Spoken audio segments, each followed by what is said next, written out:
Miss হবে না আপনার পছন্দের টিভি শো। দেখুন জি5 অ্যাপে একদম ফ্রি।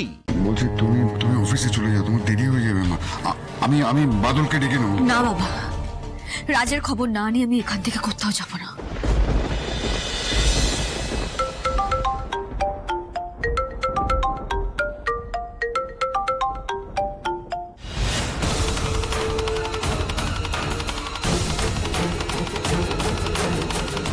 কিরে ধরলো? যা, তো ফোন সুইচ অফ বলছে। শিখিরে কি হয়েছে মা? কি আর হবে, এসো নৃত্য করো। রাজ বাবা তো বাড়ি থেকে বেরিয়ে গেছে, এত জোরে গাড়ি চালিয়েছে যে বাদলা পর্যন্ত ওকে ধরতে পারেনি। ও ছেলের জীবনে আর কত ঝামেলা আনবি বলতো অলক্ষী অপায় একটা। সুমা তুমি চুপ করবে একটু। বলছি শোনো, আমি তোমায় বলছি, রাজ কিছু বলে গেছে তোমাকে? কোথায় গেছে? রাজ আমাকে কিছু বলে যায়নি। ও দুম করে বেরিয়ে যাওয়ার মতো তো ছেলে নয়। তাহলে কত সকাল থেকে তো অপমান করছিলি ওকে, যেই দেখলি তোর বর তোর আঁচলের তলা থেকে বেরিয়ে যাচ্ছে অমনি আর সহ্য হলো না। যেই দেখলি আমার ছেলেটা বেশি রোজগার করছে, বেশি টাকা আনছে, সেটাও মেনে নিতে পারলি না। আর এখন দেখ মুখটা এমন করছিস যেন ভাজা মাছটি উল্টে খেতে জানিস না। তোকে আমি বলে দিচ্ছি, হয় তুই রাজ বাবাকে বাড়িতে ফেরত আনবি, না হলে এই বাড়ি থেকে আমি তোকে বের করে দেব। আমি এই সিঁদুর ছুঁয়ে বলছি।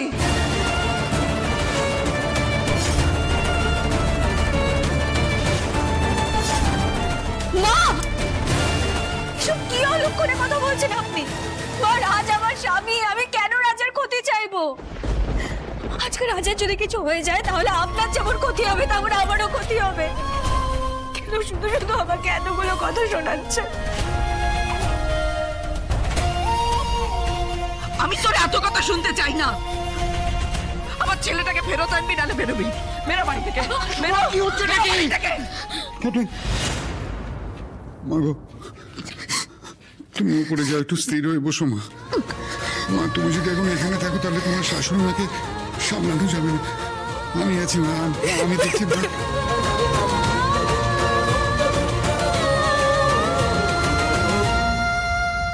হ্যালো শুভা, তুই? ও আচ্ছা আচ্ছা, হ্যাঁ এই তো মা দিচ্ছি, কথা বলো না। হ্যালো হ্যালো আন্টি, কেমন আছেন? গাড়িটা পছন্দ হলো? বিপাশা মা, তুমি বাদলা নম্বর কি করে? সানশাইন শুধু তাদের এমপ্লয়ীদের সাথে নয়, এমপ্লয়ীদের ফ্যামিলির সাথেও যুক্ত হয়। আচ্ছা বলুন, কেমন দেখলেন আপনার ছেলের নতুন গাড়ি? আর মা কি বলবো, কপালে শান্তি নেই আমার ছেলেটার। যবে থেকে এই মেয়েটা আমাদের বাড়িতে পা দিয়েছে না, আমার ছেলের জীবনে একেবারে অশান্তি লেগেই আছে। আমার ছেলের ক্ষমতা আছে, কাজ করতে পেরেছে, সেই জন্যই না অত দামি দামি গিফটিং ওকে দেওয়া হয়েছে তো। কিন্তু এই মেয়ে এমন কুচুটে, সেটা নিয়েও কিন্তু ও মন্দ কথা বলছে। কি বলবো আর। তারপরে রাজ বাবা সে রাগ করে বাড়ি ছেড়ে বেরিয়ে চলে গেছে। ও আন্টি, আপনি একদম চিন্তা করবেন না, রাজ খুবই রেসপন্সিবল ছেলে। হ্যাঁ এখন একটু রাগ করেছে, রাগটা কমলেই আপনাকে ফোন করবে। ওকে, আমি রাখছি।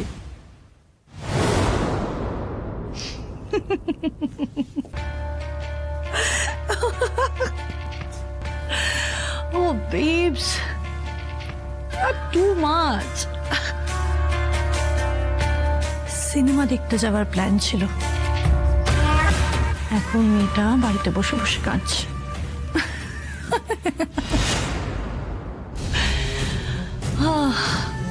Don't cry, Shri. Don't cry. Picture अभी बाकी है। কোথায় যাচ্ছিস? হ্যাঁ, সারা দুপুর কি নাক ডাকিয়ে ঘুমোলি? তারপরে এত সেজে গুজে যাচ্ছিস কোথায়? রান্নাঘরে যাচ্ছি মা, সবার জন্য রাতের খাবার বানাতে। বাবা বাবা, আমার ছেলেটা যে বাড়ি থেকে বেরিয়ে গেল, বেলা গড়িয়ে গেল, এখনো ফিরলো না। কোনো চিন্তা নেই তা নিয়ে, অবশ্য থাকবেই বা কেন? হাজার হোক পরের বাড়ির মেয়ে তো, আমি তো মা, আমার তো চিন্তা হবেই। রাজকে ফোনে পাচ্ছি না মা, অনেকবার ওকে চেষ্টা করেছি কিন্তু বারবার ফোনটা সুইচ অফ বলছে। ওর ফোন সুইচ অফ শুভা, ও যোগাযোগ করতে পারছে না, কি করবে ও? বাবা আমি না একবার ভাবছিলাম আমি থানায় যাবো। হ্যাঁ হ্যাঁ মা, তুমি হ্যাঁ বাবা, কোনো খবর পেলে? না গো, পাঞ্চারও জানে না কিছু, আর রোহন দাদার বাড়িতেও যায়নি। আর ওর যেসব বন্ধুর নাম্বার আমার কাছে ছিল সবাইকে ফোন করে নিয়েছি, কেউ কিছু জানে না বলছে। আমার ছেলের যদি কোনো ক্ষতি হয় না, তাহলে আমার যে রূপ তুই দেখবি কল্পনাও করতে পারছিস না। প্রথম থেকে মা আর মেয়ে মিলে আমার ছেলের উপর খারাপ নজর দিয়ে গেছিস। আমার কোল খালি হলে আমি কিন্তু কাউকে ছেড়ে কথা বলবো না। আপনি একটু শান্ত হন মা। মা আমি আপনাকে আগেও বলেছি, আবারও বলছি, আমি থাকতে আমি রাজের কোনো ক্ষতি হতে দেব না মা। আমি সব সময় ওর স্ত্রী হিসেবে ওর পাশে থাকবো। তুমি বলছি শোনো না, তুমি আজকে রাতে রান্নাটা একটু করে নিও। হ্যাঁ, আমি এক্ষুনি থানায় যাচ্ছি। চলো মা, আমি যাবো তোমার সাথে। চলো চলো চলো। আমার আগে একটা কথা জেনে যাও, রাজকে না নিয়ে কিন্তু এ বাড়িতে কেউ একটা পা রাখবে না, কথাটা যেন মনে থাকে।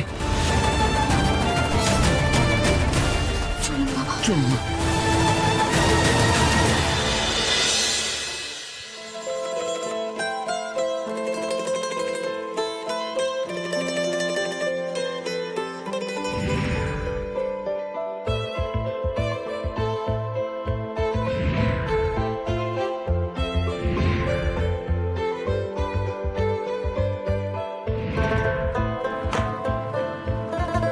তুমিও আমাকে বিশ্বাস করলে না শ্রী?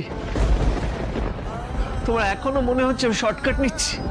না শ্রী, না। আমি যা করছি তোমার জন্য করছি, যাতে তোমাকে একটা সুস্থ ভালো জীবন দিতে পারি। কিন্তু তুমি আমাকে বিশ্বাসই করতে পারছো না, এখনো বিশ্বাস করতে পারছো না। এই বাদলা, বাদলা, ওই অফিসের যে ফোনটা এসেছিল না তোর ফোনে, ওই নম্বরটা তো আছে ওখানে, ওই নম্বরে একটা ফোন মার না। হ্যাঁ দাঁড়াও দেখি। রিং হচ্ছে, রিং হচ্ছে। হচ্ছে। হ্যালো হ্যালো হ্যালো হ্যালো, আমি রাজের মা বলছি। হ্যাঁ আন্টি বলুন। হ্যাঁ, আমি বড় বিপদে পড়ে ফোন করছি মা তোমাকে। রাজের বাড়ি থেকে বেরিয়ে গেছিল না, ও এখনো ফেরেনি, আবার ওর ফোনটাও বন্ধ।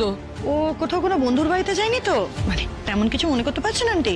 না, বাদলা তো ফোন করেছে সবাইকে, ও কোথাও নেই, কোথাও যায়নি। ওই রাজের বাবা আর ওর বউ ওরা দুজনে গেছে থানাতে। কিন্তু আমার কেন জানি না মনে হলো তোমাকে একবার ফোন করে দেখি মা, বড্ড ভয় করছে। আপনি একদম ঠিক করেছেন আমাকে ফোন করে। আপনি একদম চিন্তা করবেন না, লোকাল থানা সেরকম কিছু করতে পারবে না। এনিওয়েজ, কমিশনার আঙ্কেল আমার বাবার ফ্রেন্ড হয়, আমি ওনাকে ফোন করে সবটা জানাচ্ছি, ঠিক আছে? তারপরে আপনাকে ফোন করছি, ওকে? আচ্ছা মা, আচ্ছা মা, আচ্ছা। বলছি যে মেজবাবু এসেছে না, আমরা খুব বিপদে পড়ে এখানে এসেছি। বিপদে না পড়লে কি কেউ থানায় আছে কাকু? স্যার রাউন্ডে গেছেন, একটু ওয়েট করুন, স্যার আসছেন। মা বলছি তুমি অফিসে চলে যাও, তোমার দেরি হয়ে যাবে মা। আমি বাদলকে ডেকে নেবো। না বাবা, রাজের খবর না নিয়ে আমি এখান থেকে কোথাও যাব না।